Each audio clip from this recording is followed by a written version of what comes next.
Hey guys, I'm Lucinda, but my friends call me Lucy. And unfortunately, I'm really pretty and come from a wealthy family. Why unfortunately? Well, listen to my story.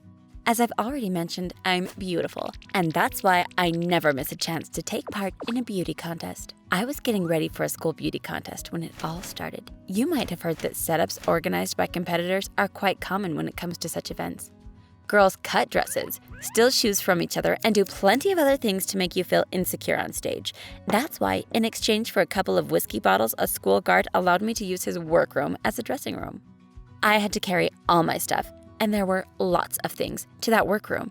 And while doing that, I met my boyfriend, who was incredibly jealous and hated all beauty contests, as those attracted too much attention to me from other boys. And believe me, I attract attention even without such contests.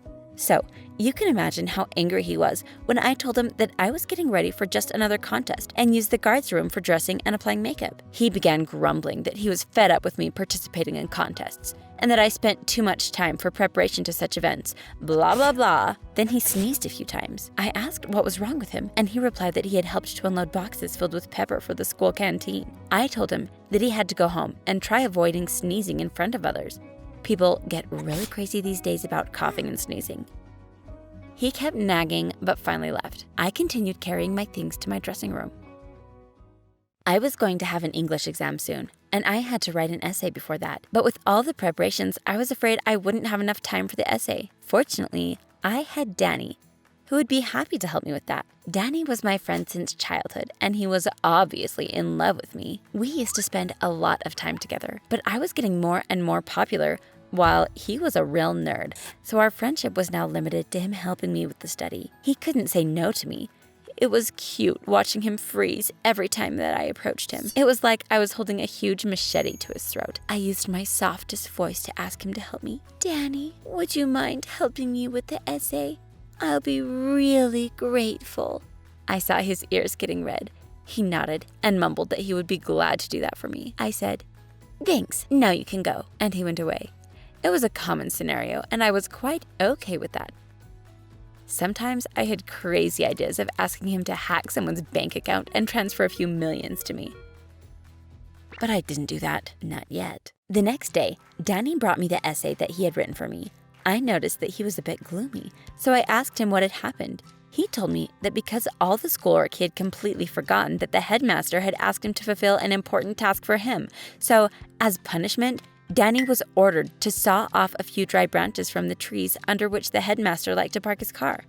I said that I was sorry about that and let Danny go. He gave me a weird look and then left.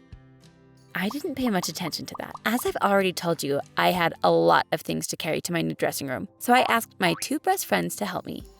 We were very close, and I knew that I could tell them everything and they would support me. I tried to be a good friend too and supported them whenever they needed that. However, I felt sorry for them because they had never won any beauty contests. The girls agreed to help me with the stuff. They giggled and offered to paint the walls pink and attach rhinestones to them. We all laughed when we tried to imagine the guard's face when he would look at his new room. When we finished, my friends said that they were a little jealous that I had my own dressing room, even a temporary one. On the day of the contest, I was very nervous because I wanted to win and show everyone that I was the best. I got dressed and decided to walk around the room in the new shoes that I had for the contest. I put them on, made a few steps, and felt that the heels of the shoes cracked. Oh my gosh! I looked at them and realized that someone had cut the heels. My competitors couldn't have done that because they didn't know where my dressing room was. But I didn't have much time to think about that. I had to find new shoes as soon as possible. I found another pair and checked it. The shoes seemed fine. The contest began and I went to the stage. I looked out and received the highest score. The next round of the contest required us to walk in swimsuits. I will never forget that. I was in a hurry, so I just put on my swimsuit and rushed to the stage. When I was already on stage, I realized that something was wrong. The skin under the swimsuit was burning, and it was getting more and more painful. I did my best to smile, but I knew that I had tears in my eyes, and my lower lip was trembling. When it was my turn to walk down the runway, I felt that I couldn't do it steadily, and I slipped up a few times. It was a failure. I got the lowest score for this round. When I returned to the dressing room and looked at the swimsuit, I found the traces of chili pepper on it. Someone spread it all over the swimsuit.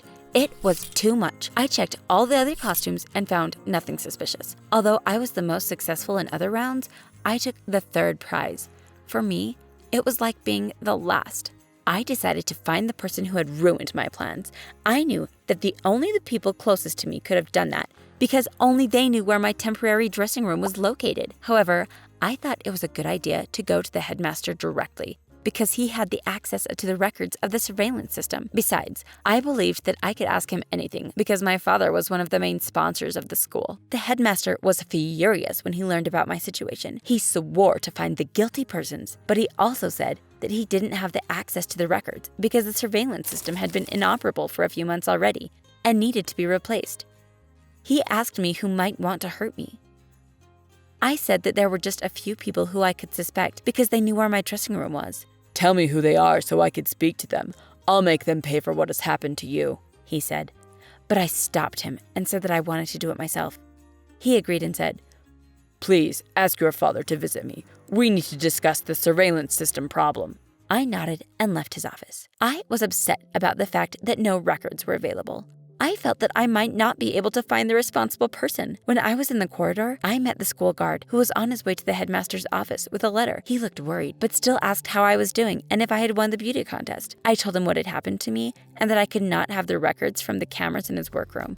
He smiled and winked at me. "I have some good news for you. The headmaster must have forgotten that the cameras in my room are quite operable and all the records are stored in the server room." Then he blushed and added, "I'll tell the headmaster about it." What a pervert, I thought. But the news made me happy. I rushed to the server room, but it was closed. However, I had a brilliant idea about how I could find the one who prevented me from winning the contest. I was going to tell everyone that the records from the guard's room were stored in the server room, and I would be waiting for the responsible person in that room. So I did it. I found a good position to watch the entrance of the server room. When everyone left, I hid behind a pot with a huge fern and started waiting. The lights went off. It seemed that nobody was coming, and soon I felt sleepy. When it was close to midnight, I felt that I was losing hope. But at 12 a.m. sharp, I heard the door of the corridor creak. Someone was approaching to the door of the server room. It was dark, so I couldn't see who it was. But I had a flashlight, which I was going to use to enter the server room and take my enemy by surprise. The lock of the door was opened, and the person entered the server room. I waited for a few more seconds and then moved to the door. Trying to simulate a man's voice, I shouted, "FBI, put your hands up!" Then I directed the flashlight at the person and saw the headmaster. How could it be possible? "Headmaster, is that you?" I whispered. He realized that I was alone, then said, "Yes, darling, it was me, but nobody is going to believe you. The headmaster cut a schoolgirl's heels and put pepper into her swimsuit? That's nonsense." I suddenly understood everything. All the accidents I had at school had been set up. When I slipped on the floor and my father paid for the expensive anti-slip tiles. Or when I had food poisoning and my family paid for the inspection of the canteen and then for the new equipment. After each case, my father was very generous. I think not all the money that he had provided was used for its intended purpose. The headmaster's teeth looked horrifying in the lights of the flashlight, and it seemed to me that he could turn into a werewolf any time. Instead, he straightened up, looked into my eyes and said, "You will not tell anybody about it. Otherwise, the video of you writhing in pain from your skin burning will be all over the internet. And you will tell your father that our school needs a new surveillance system. He should give us money for that, for all the other things in the future." I was so shocked that I couldn't move and didn't know what to say. "You can go now," he said. "And don't forget what I've just told you. Don't do anything stupid, and no one will ever know." Well, I don't know what to do. What should I do? I haven't told anyone about it yet, but I do need your advice. What would you do if you were me? Leave your comments.